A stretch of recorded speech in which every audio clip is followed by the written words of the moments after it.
Hello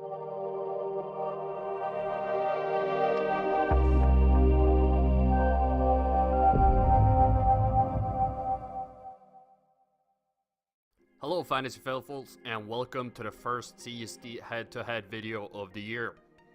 Today we're looking at Davante Adams versus Keenan Allen. Both Adams and Allen rank as the #1 wide receiver on their respective teams. Adams is currently drafted as the 16th wide receiver, while Allen is the 15th. Starting off, we're breaking down the receiving of Davante Adams.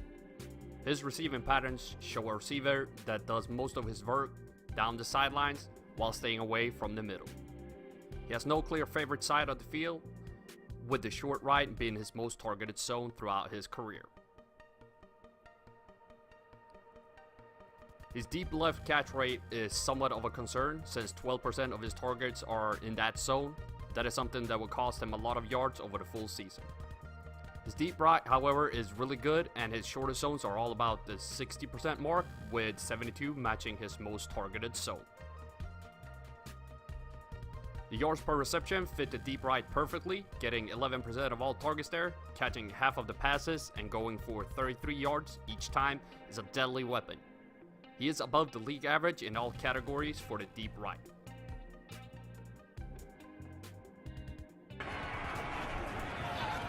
Rodgers out to his right, downfield. He's got Adams. Adams, welcome to Week 14. Touchdown, Green Bay. Breaking down the receiving of Keenan Allen, we see that Allen does not see that many targets in the deeper zone, which limits his chances to get chunk plays. Furthermore, he has a massive disparity between the left and right side of the field, getting 40% of all of his targets to the short left. Allen's catch rate in the deeper zones are well above league average, but since he lacks targets, this will not impact his numbers that much. I'm very happy to see that he catches 71% of all passes thrown to him in the short left. This fits great with his receiving patterns. His yards per reception in the deeper zones are well below league average. However, what makes Allen so dangerous is that he sees so many targets with a great catch rate and 2 yards per reception above league average to the short left. This is the zone Allen will rack up yards and be a danger to opposing defenses. Over here to the left line. Eckler's been big in the passing game the last few weeks. Looking the other way though, the pass.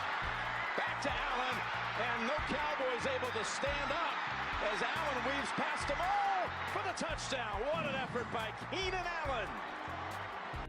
Comparing their usability, we see that they kind of had a similar season. Both of them had high peaks and really low valleys. What differs is Allen's peaks are a bit higher than Adams, and Adams is missing 2 games. Even if Allen had high peaks, Adams had one more game where he ranked as wide receiver 1, while Adams had one more of wide receiver number 2. Their usability is very even, and the reason Allen ranked so much higher by the end of the season was 2 missed games from Adams. Now let's look at how they perform in different situations. Adams is a much better fantasy player on the road actually, which is interesting for a receiver.